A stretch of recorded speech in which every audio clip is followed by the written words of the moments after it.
Hi, hello everybody. Thank you again for joining us to join our latest innovation webinar. It's great to see so many people that have attended previous webinars back and also many new joiners as well. For those of you who aren't so familiar with Hype or with me indeed, a brief introduction about myself.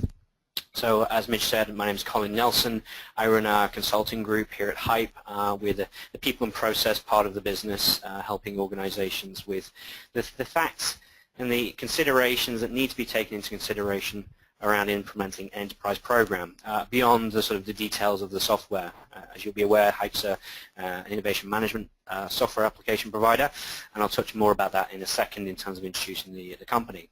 In terms of where the content of today is going to come from, and to give you a bit of a feeling about the work that we do, me and my team spend our time working with our clients. So typically looking at a variety of different client situations, helping share best practices, rolling our sleeves up, getting down in the weeds in terms of helping organizations adopt effective and sustainable strategies for enterprise innovation management programs. And that may well manifest itself in the form of training and coaching or health checks or developing communities of advocates. It really varies quite dramatically from an organization to organization. So in terms of the topic today, we're talking about building your perfect enterprise innovation management team, and we're going to talk about the key challenges that lead organizations to think about team construction, who should be in it, what role should they have, what's the kind of benefits and drawbacks of different team structures. I'll take you through the key roles that we see, including the important jobs to be done.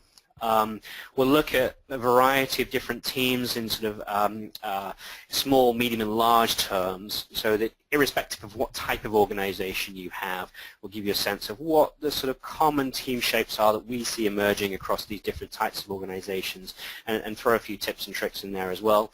And then we'll also look at the external world as well. So if you are thinking about your innovation team and you need to start thinking about how we're going to apply that team to the external world, what else changes? A lot of innovation comes from outside your organization, and that will affect the sort of shape of your team and how you may manage things. So we'll just touch on that very briefly. That's probably a topic we could talk about for hours and hours and hours, but I do want to put it into context of the other things that we touched on.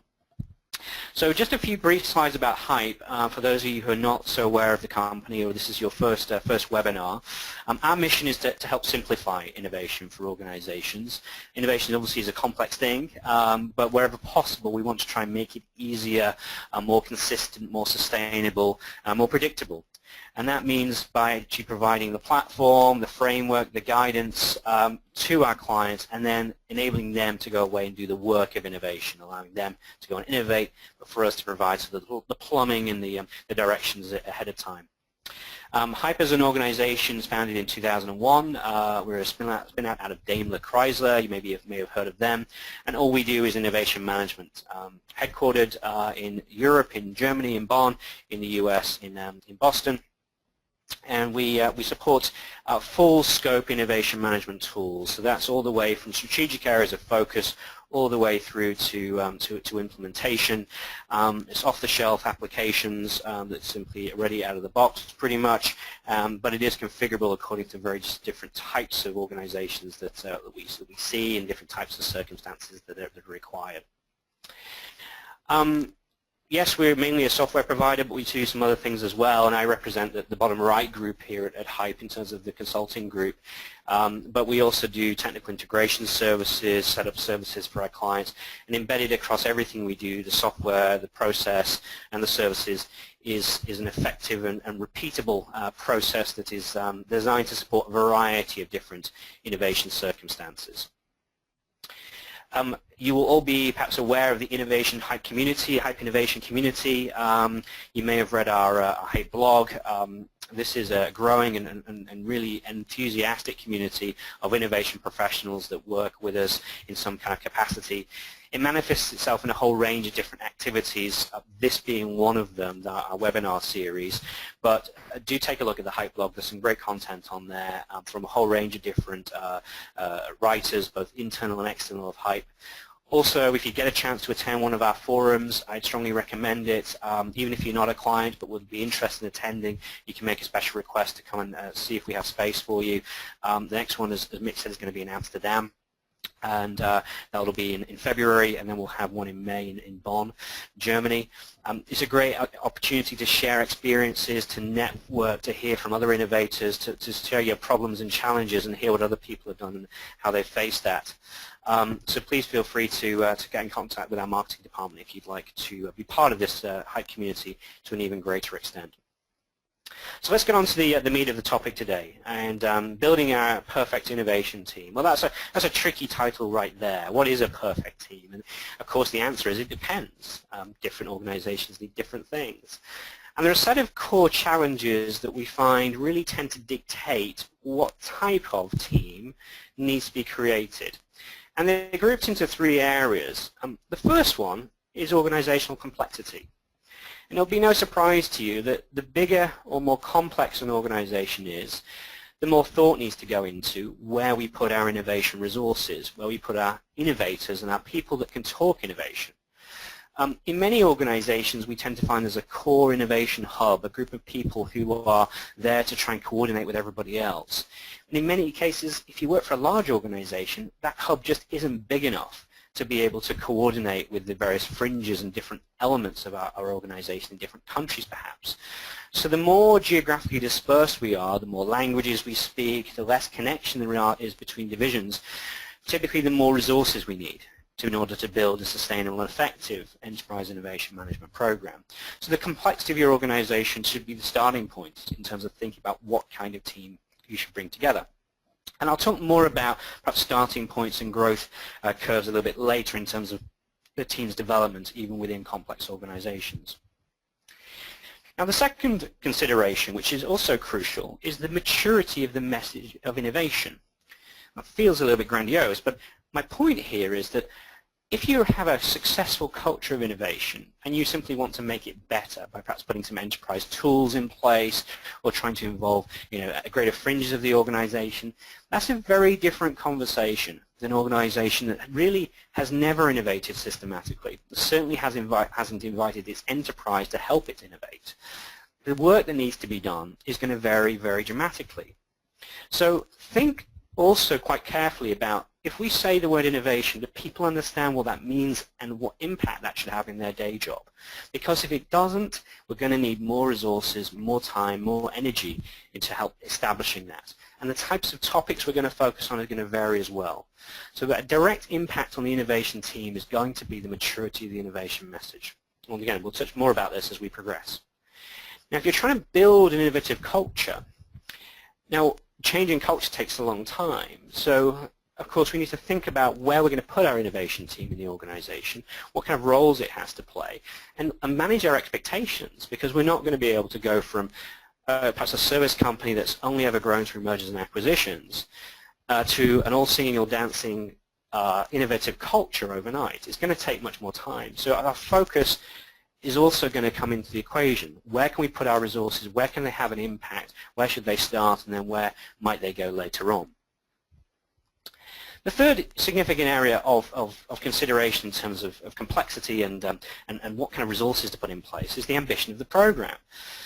There is, again, a big difference between an organization that's looking for relatively modest process or tactical innovations or improvements and an organization that's looking for big radical breakthrough topics.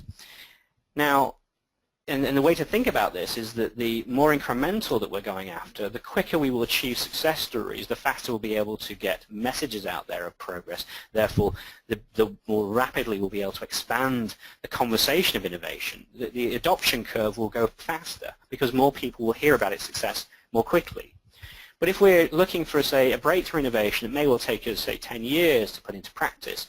We're going to have very little to shout about in the short term. So the adoption curve in terms of getting involved in enterprise innovation may be quite a bit slower. So because of these different paces, we're going to think about what kind of resources are going to be required in those circumstances in order to be able to amplify that message according to what type of innovation we're focused upon. What sort of time frame do we have? If we have to move very fast, we may need more resources to get people on board. Again, the type of innovation is going to be important. So think about the ambition of your program. And of course, normally we tend to think about starting off modestly, crawling before we can walk, walking before we run. And of course, we can mirror that in terms of our team formulation as well. So more on that later. Let's look at the different roles that we see distributed liberally within our clients and other organizations. And some of these, you can almost get a pen out if you don't want to mark your screen and almost tick off which ones you actually have within your organization. Different companies call things different names, but I wanted to sort of recognize the fact that we have lots of different people involved in the world of innovation.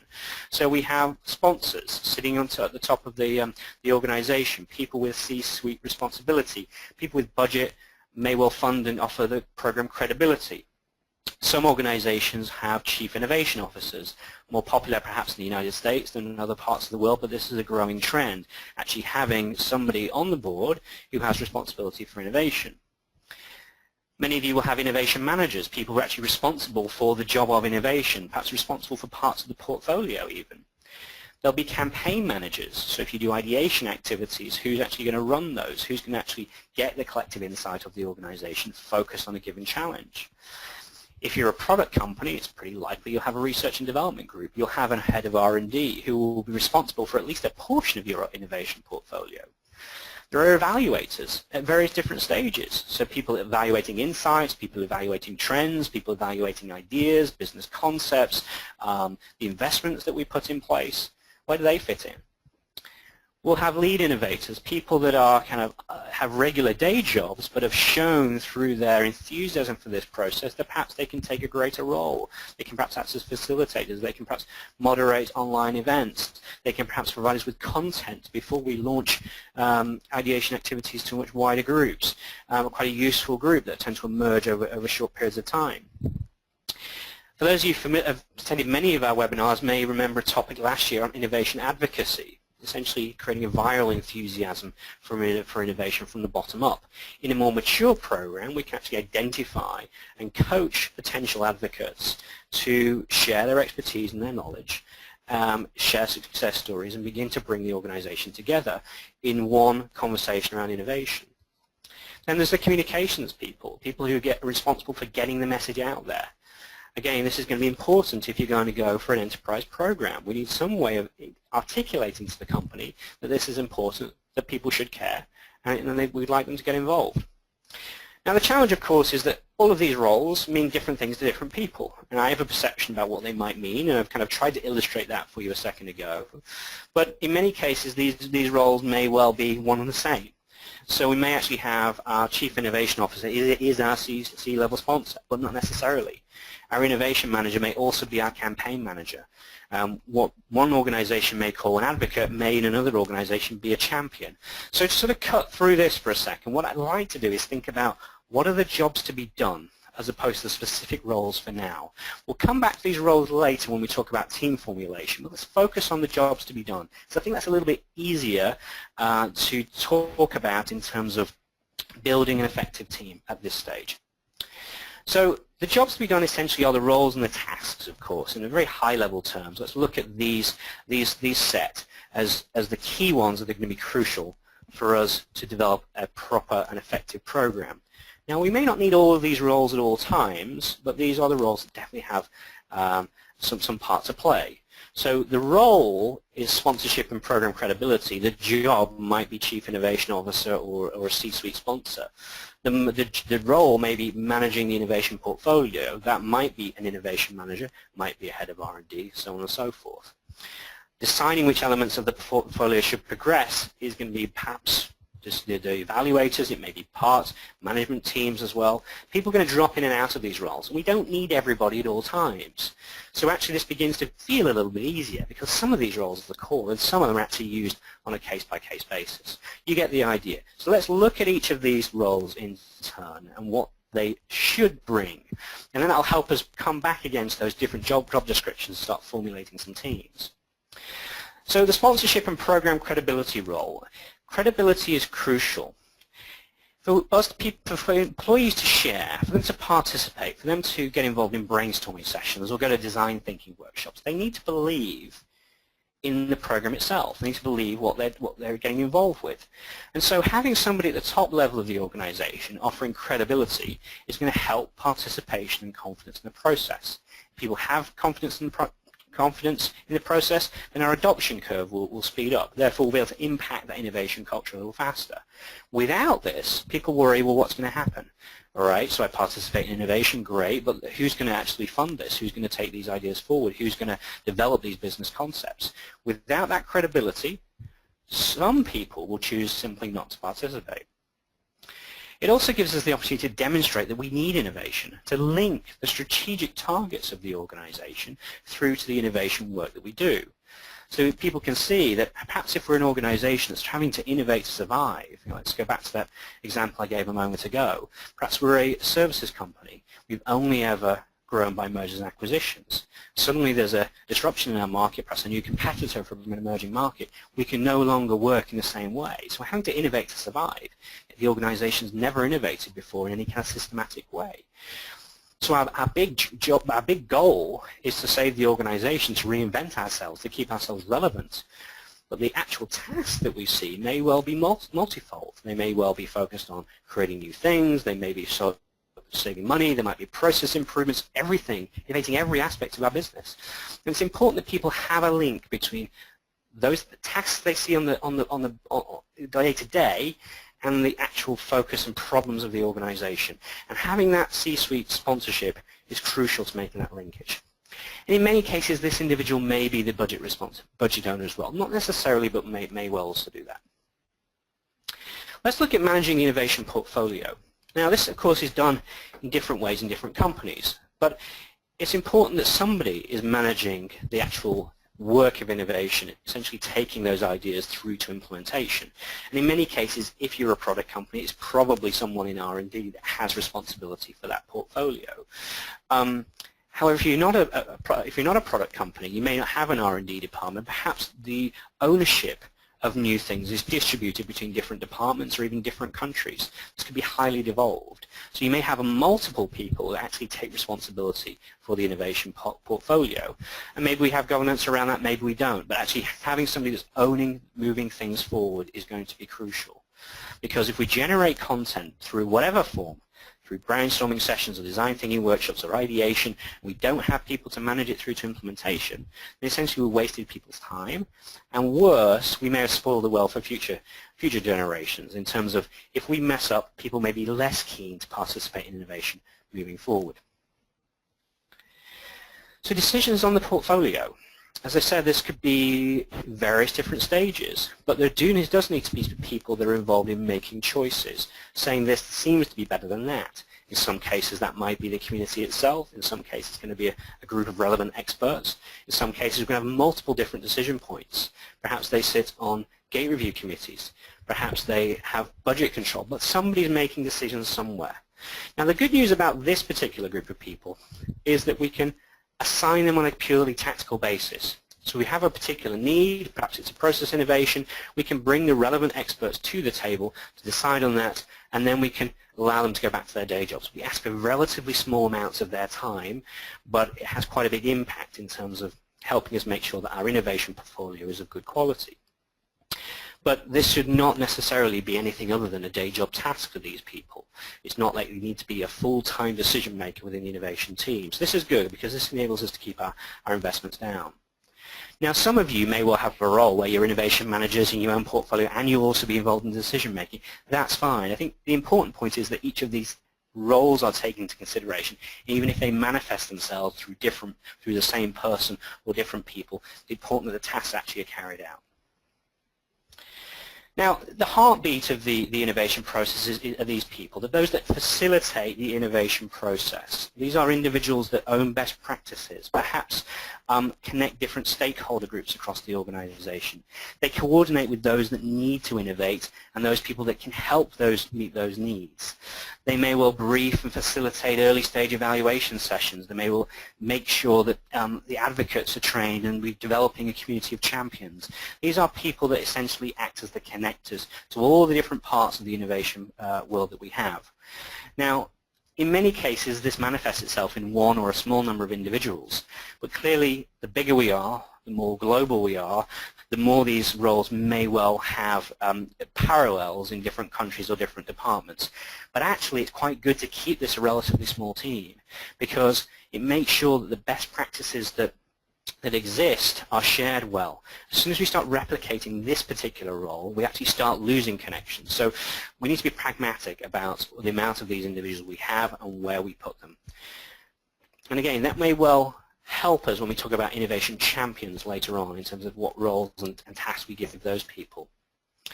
Now there may be a separate exercise around looking at the toolkit of innovation that we have. So people that have responsibility for perhaps facilitation, people that have responsibility for creativity workshops or for running idea campaigns. The important point here is that there is a toolkit. It may be owned by an innovation manager, sure, but it may equally be owned by somebody else. It may be owned by a facilitator. Again, it doesn't matter. The important point here is we have a toolkit and there's someone that has responsibility for making sure that toolkit's used well. Because if we apply our tools for innovation in a poor way, then they're not going to get used again. So we need somebody that understands, things that we buy externally, toolkits, ways of thinking, innovation SWAT teams, sort of approaches to solving problems. All of that kind of stuff needs to be owned by some kind of guardian of best practice and someone who knows how to use those toolkits well. So that every time an individual has an experience of the innovation team and gets involved in innovation, they're going through a robust, rigorous and effective process. Again, that's going to help us with belief and confidence and help us spread the word much faster. They're also going to help us match with, say, cultures in different geographies. So we may not necessarily expect the same tools to work in the same different regions in exactly the same way. So a brainstorming session that runs in China may be experienced very, very differently to one that runs in Sweden. We have to take these things into account. And these individuals, if they've done it numerous times, will be able to share those best practices and guidance to those people that require the innovation. Then we've got those that spread the word. Now, in many cases, this manifests itself in an advocate community, a group of unpaid professionals, people with day jobs that just love to get involved in the world of innovation. And we can identify those people as the organization gets more and more involved. We'll be able to identify who would be a good advocate, who's enthusiastic about this approach. And all we're really asking them to do is to spread the word, share success stories, and also act as our eyes and ears into what's happening in different parts of the organization. Now, some companies may call these champions. I think that we need to make a distinction between those people that spread the word and act as local representatives who are on the innovation payroll and those that are not. And the way that I tend to think about it is that champions typically have innovation in their job title and advocates typically don't. But again, it's more important that the jobs to be done are done. So if we can find people who are able to represent innovation in different parts of the organization, that's always a good thing. Now, in terms of quantity, this group of people may well be the largest in their number. I've seen organizations start with communities of around 30 people, but grow to several hundred, particularly in the more complex organizations.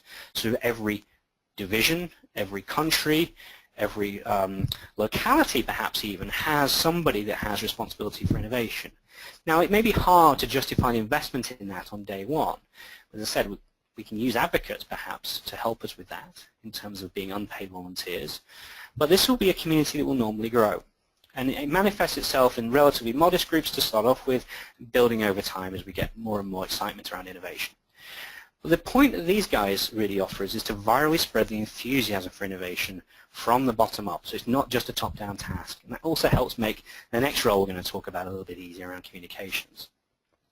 Now, if you want to know more about this particular aspect, as I said, go back and look at previous Hype webinars and look for the one on innovation advocates that explains in much more detail how these individuals can be identified, what sort of characteristics we're looking for, and what we might want them to do. So positioning of the program, moving on to more of the communications role. If you are launching an enterprise program and you are launching it to the whole enterprise in one go, you're going to need somebody to help you position this and align it to the other things that the company cares about. There are multiple benefits in this. If we have somebody centrally who is offering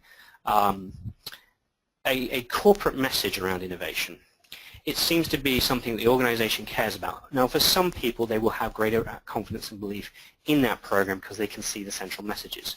The reality is the most powerful motivator for joining in is going to be seeing your friends and colleagues joining in, but to start off with, to give it credibility, some form of central message seems to resonate and seems to make a big difference.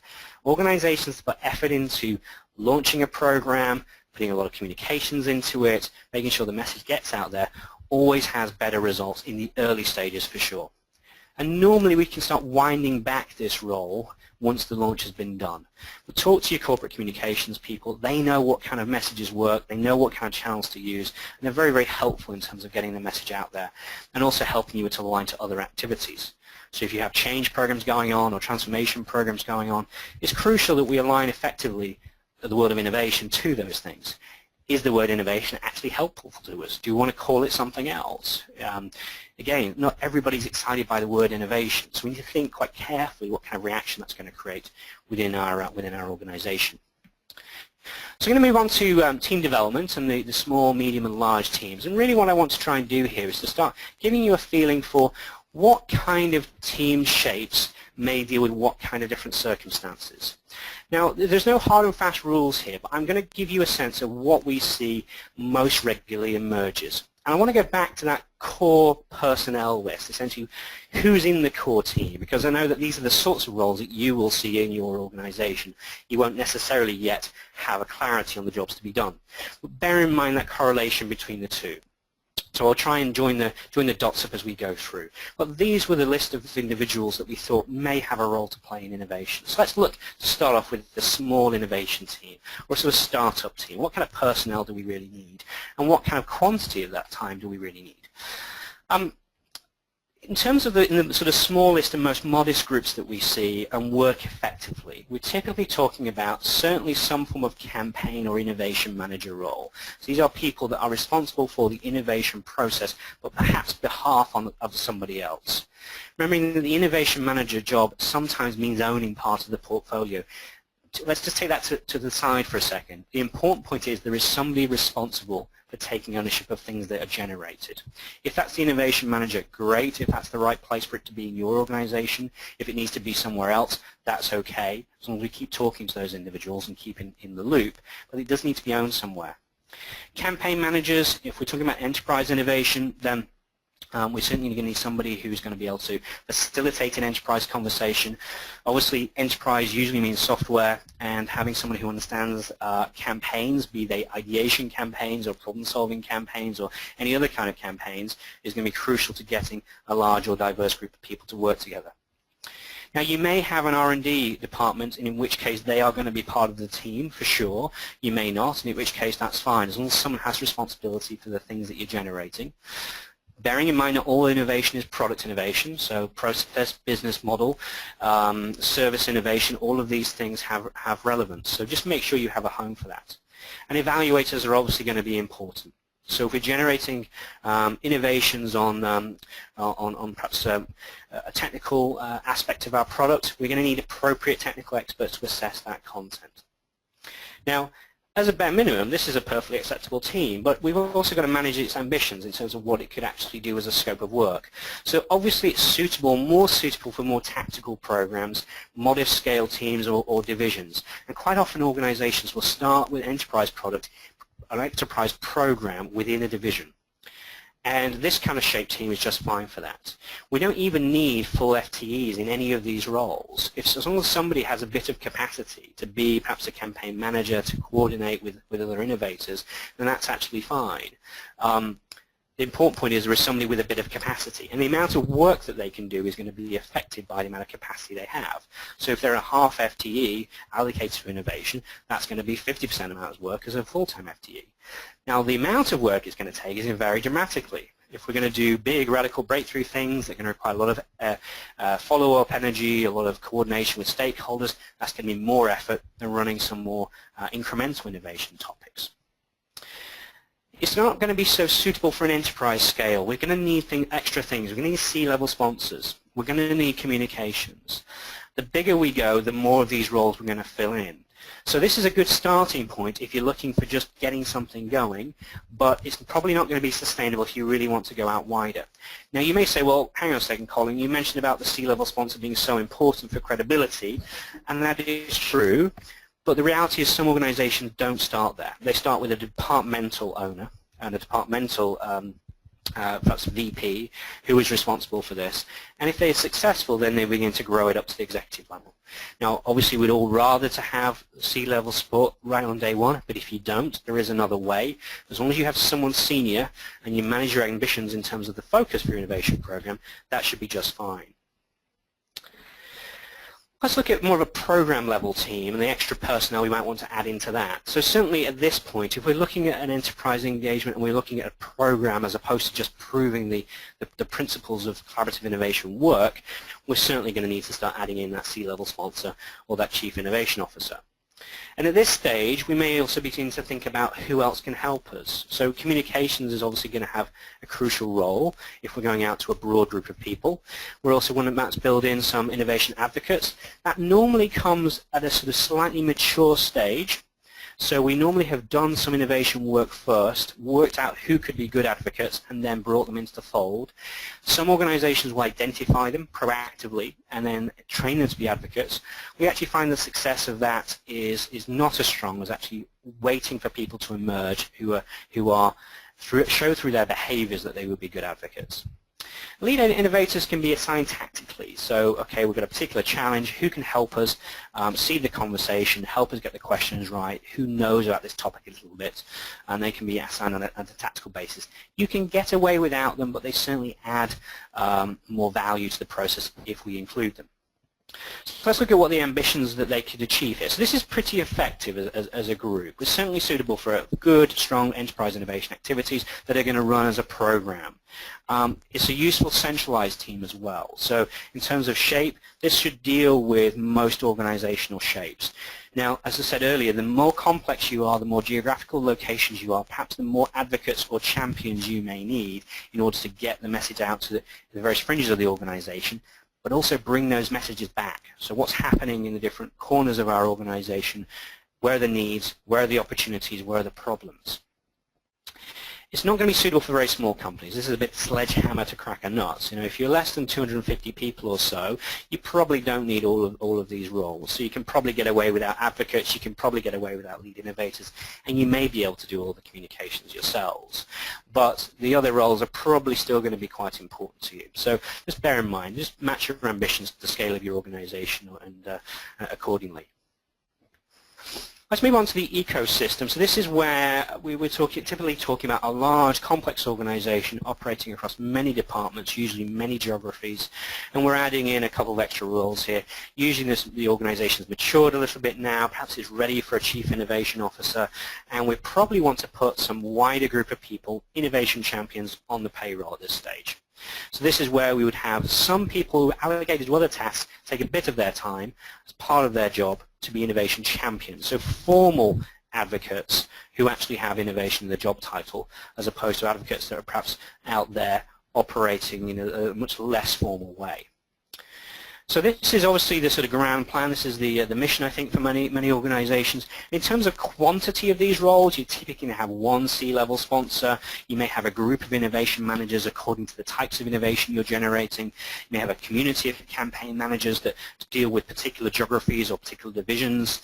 They should be trying to keep those relatively modest in scale because it is better for sharing best practices. R&D we've spoken about. Evaluators are always going to be on a case-by-case basis. So if we generate some ideas in a brainstorming session, we may want 3 to 5 to 7 evaluators to look at that content, but it's going to be vary on a local basis.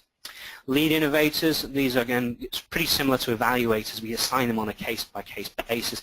What type of innovation are we pursuing? What kind of content do we need in order to stimulate an innovative conversation, and who can help develop that conversation during our innovation work. Innovation advocates, again, the more the better. I think the most I've seen an organization adopt is about 200. It's quite a big community to keep happy. It's quite a big community to coordinate with, so you actually have to operate that into smaller chunks of about 30 to 40 at a time. Usually those larger communities of advocates are spread across global locations, and so from a time zone perspective you need to split it into parts anyway in terms of coordinating with them. And champions may well mirror that in terms of being the professional version of the advocates. And communications, obviously, again, it depends on organizational complexity. You're going to start with somebody supporting you centrally. mainly doing marketing work, but as the message gets out there, as the organization matures, they're going to take more and more of the back seat. It's going to be more about news, keeping people in the loop, making sure they hear about what innovations are taking place and what progress we're making. So this is pretty much suitable for any large, complex organization. Again, centralized innovation teams, complex companies. It's obviously, again, not suitable for small companies, or also, I would say, early-stage programs. So very few organizations can justify investments like this if they're just getting started. So if you are in that situation, go back to that smaller scale program, see what resources you can cobble together, and then see if we can use that to help justify wider investments over time. Very few companies start here. They usually start in one of the previous two situations. Okay, let's look at some extra things we might need to think about with regard to going externally. For any of you who have spoken to me about this topic before, you'll know that what I always say is to innovate internally, get your processes and your skills right first. Think about what kind of machinery you're going to need internally to process any external content, and then very much go for a crawl, walk, run approach when it comes to bringing ideas, insights, innovations from outside. Because if you start generating too much content or irrelevant content, the gears are going to grind to a halt as we struggle to really process that information that's coming from outside. So there are some extra roles that need consideration, and they will vary dramatically depending on the types of work that you're doing, types of transactions you're looking to make with the external world. But this is the list that you need to think about. Legal, of course, is always going to come into the equation when we go outside. My experience is if you involve them early, they're quite constructive in terms of supporting you to facilitate external conversations around innovation. Look at what organizations or individuals you're targeting, what protections, if any, you have in place already, and go to the legal people talking about the transaction you'd like to have and what you're expecting in terms of an outcome, and then they should be able to help you with whatever legal protections you need in place. Procurement certainly going to come into the equation if you're looking to source new ventures, if you're looking to source, if you're looking to involve your supply chain in more innovation conversations. If you're in consumer goods, you may well have a customer or consumer insights group. If you're looking to expand upon that, of course, these people are going to become quite important. If you're interested in that topic particularly, I'd say go and take a look at the Syngenta case study on our website. It's quite interesting. Marketing, from time to time, may well be interested in terms of what you're doing. We spoke a little bit about communications. Communications and marketing are clearly two separate tasks, but a lot of organizations make great hay out of presenting themselves to the market as an innovative company. It's hard to walk through an airport without seeing a billboard where the company's proclaiming how great an innovator it is. So think about whether you want to put that message outside, whether you can actually drive some stock value, perhaps, with that presentation. Salespeople also going to be important perhaps at certain times, so the individuals, if you're developing new propositions, think about including them perhaps as lead innovators, think about including them as evaluators. The people that are actually going to be responsible for selling what you're creating would like a say. And so bringing them into more formal roles in the innovation world is probably going to be helpful. Bear in mind they get busy and they don't have a lot of capacity, so use that time carefully. But certainly if you're developing new propositions for market, make sure sales are involved. So just to summarize before we take a few questions, first one I'd say is align the roles and the jobs to be done. So take this presentation, think about what job titles you have, think about what jobs to be done are, and make sure you have a good alignment so that we actually have people taking on the jobs to be done, not just doing what the job title tells them. So think quite carefully about people doing the right work as opposed to people just having the right title. The two aren't necessarily the same. Starting small is just fine. The only caution I'd say is just be careful with the ambition of your program. Don't try and grow across 20 or 30 countries if you've got a very small innovation team. You're going to struggle to be able to manage that. It's going to be very, very slow, and you're going to struggle to adapt to what the local circumstances are. So if you have a small team, try and prove it in a more modest way, modest in ambition or in scale, and then try and increase the amount of resources that you have on the back of success. It's a much more effective way of bringing people on board. So you build those extra team members in, do it on the back of success. Nobody starts with a big enterprise scale innovation team that perhaps you will see in some modern innovation organizations. I look at someone like Nokia Technologies that has many, many innovation champions and advocates around the organization, many lead innovators, essentially has the innovation DNA. They didn't get there overnight. It took them about 3 or 4 years before they really built that strong structure in place. And don't forget those extra roles if you want to look at the outside world. There are people there that will help you. There are people that are specialists in those tasks, so don't forget about them. Good. So just a couple of other things before I finish off. As Mitch said earlier, we are going to be running an innovation survey to our entire network of customers and subscribers to the Hype community. And we're going to be looking at a set of things, and I really encourage you to participate in this, because we're going to write this up as a white paper and I'm going to distribute it back out there. So hopefully there'll be some great best practices and things that you can learn, taking advantage of the experiences of others. We'll be looking at innovation program maturity, what exists out there in terms of what needs are required. We're going to look at some of the key success factors associated with building a high-performing program. So we have our own judgment right now about what sort of things seem to make a difference, but we want to see just how much difference it really makes and put that into a coherent message. So those of you that downloaded the Hayden Shaughnessy maturity model last year will see some sort of really practical details in terms of what that might mean in terms of short-term best practices you can apply right now. As I said, everybody that participates will get a copy, so I'd encourage you to do so. It's primarily focused at corporations, so if you work for a company, then it's more relevant for you than perhaps if you're an academic or if you're working for yourself. It's primarily about organizations that have innovation energy in that company, focused on creating things and developing new things at some kind of scale. So thanks for your attention. We have a little time for some questions, so I'm just going to take a look at what we have so far, and feel free to add any more questions to the conversation you like, anything that's sort of front of mind, and let me see what we have here. So let me take the first one.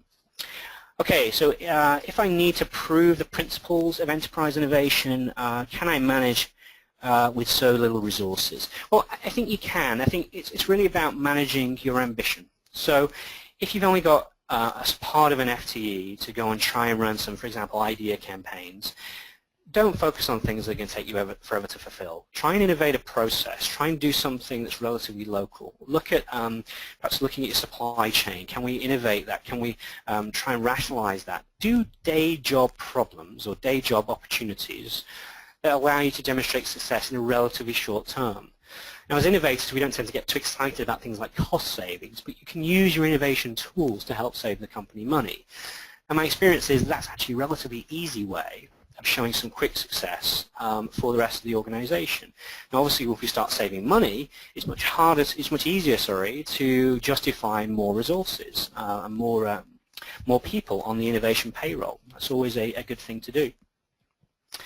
Okay, next question is, when should I add the advocates or champions? Okay, so it's a tricky one. And I think the two are different. So let me deal with the advocates first, and then I'll deal with the champions. The advocates, I would normally recommend you add those to your innovation community when you've got a good amount of experience of running innovation activities within the company, and you've seen some people emerge as being key supporters. So these are the individuals that are coming to every brainstorming session. These are the individuals that are attending every idea campaign and are always high participants. These are the people that love, and as part of their day job, are helping everybody else innovate. It usually becomes pretty apparent there's a sort of a top tier of individuals that just naturally emerge. So you can force it before that point by selecting people proactively, but the reality is it's better to look at the people that have illustrated the good behaviors and focus on those individuals. So there's not really a set time frame. It's more about when you've done enough innovation work for those people to naturally emerge. Having 4 or 5 or 10 innovation advocates is very, very helpful. Having 30 is really almost transformational in terms of the impact they can have, amplifying the message and bringing you feedback. Champions normally comes as a second stage. So this is normally where the advocate approach has worked well and we have enough credibility to start putting more people in greater quantities on the innovation payroll and perhaps turning those advocates into champions that actually have part of their day job allocated to the formal work of innovation. Now, it's a different kind of role. So not every advocate is going to want to be a champion, but there will certainly be a good group of people in a mature organization that will still want to be champions. So let's look at other questions we've had here. Okay, so is it recommendable to start projects of open innovation if a company will start building its innovation process? So some organizations will start externally, of course, and what I would say is that open innovation isn't new. We've always got ideas and insights and products and services from outside. The question is, if we scale that up to such a way that we can systematize it, so we can almost on a conveyor belt provide external insights, knowledge, expertise, then that's going to be very powerful. But this process of scaling it up usually means greater quantity of content. So as long as you have the machinery to process that external content, then I would say, okay, starting externally isn't ideal, but it is okay. The de-risking approach is to start internally, get used to the processes, get used to the topic, get used to the ways that these things work. So when you go externally, you're just dealing with a much reduced set of variables. There is a webinar from, I think, last year on open innovation thinking, which I would probably encourage you to take a look at. It will talk about the 4 core checks before you go outside that you should think about in terms of vested interest, targeting the individuals, the legal side of things, and then the machinery of actually getting people involved. That's what I'd probably refer you to in terms of the next conversation.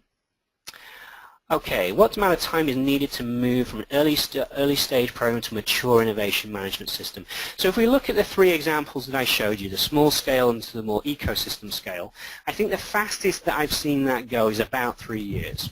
So we're starting off with a relatively modest group, and we, in the second year, probably turn it into more of a program. And in the third year, well, towards the end of the third year, we're starting to scale it up to a much larger size. So the core team may not have changed dramatically. The big steps in terms of adding people is the advocates and the champions. Now, you can do advocates within probably 3 to 6 months of starting a program if you've done enough innovation work. You've got enough evidence to see who would be a good advocate. But in terms of really putting it into the DNA of the company, in terms of turning those advocates into champions, you're probably looking at a 3-year time window. Now, there are some things that will affect that. So the types of topics that you focus on will affect this. So if you're only ever going for relatively small numbers of breakthrough innovations, it's going to move much slower because you're not going to have the evidence to show that the tools of innovation are really working so well to be able to justify further investment. The more tactically you go earlier on in the process, the more incremental you go, then chances are you may be able to accelerate later. So we often talk about a balanced portfolio of innovation efforts. Think about incremental, get the organization going, get it focused on using innovation tools to fix day job problems and opportunities, show evidence, show successes, then begin to build some enthusiasm. And that's usually the quickest way to do it. So it's slower at the start, faster as we progress. Okay, let's have a look at this one. So no matter the size of the company or the innovation team, which roles are absolutely indispensable for successful innovation management? Turn ideas into innovations. So these are the people that actually own the portfolio and the decision makers normally. So different companies call them different things, but essentially it's the people that make decisions on the portfolio obviously going to be crucial. The people who have expertise in terms of managing an idea through to perhaps a business concept. So that might be a concept owner, it might be a portfolio owner, it might be an innovation manager, it might be an R&D professional, but somebody who is able to actually develop business cases, justifications, to take it through to a point of making decisions. So this is normally where we're coordinating with marketing, with sales, with legal, with technical people in terms of looking at a particular idea and saying, could it be commercialized? That is a skill set in its own right, and in many cases manifests itself as either R&D people or development people or in many cases innovation managers.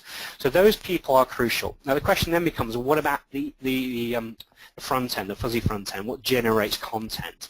So in terms of enterprise scale, the more popular way to go these days is going the idea campaign route to generate content. It's much faster.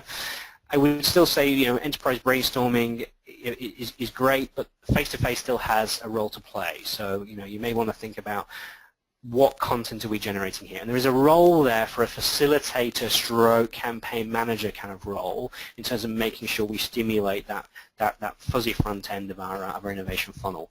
So in general terms, you can get away without having almost anything else as long as you've got people that can process innovations through the pipeline, people can make decisions, and somebody needs to help stimulate the company to fulfill that fuzzy front end. Okay, do you see conflicts between R&D and innovation in some companies, i.e. R&D feels responsibility taken away from them? Yeah, absolutely, and I think that this is not uncommon. So if you're a product company, traditionally you may have thought about innovation as being an R&D type task. You may think about your patents and developing new products as being the thing that R&D does. The reality is that the definition and the focus of innovation has increased dramatically. So we're no longer just thinking about products, we're thinking about how do we market these products? How can we create an innovative solution to create a new way of marketing this? What about launching it? How can we create something that's going to launch this in a different way? What about the components that go into it? So let's go and see if we can innovate with our supply chain to see if we can generate great quality content in. Now, of course, that may well alienate some in R&D.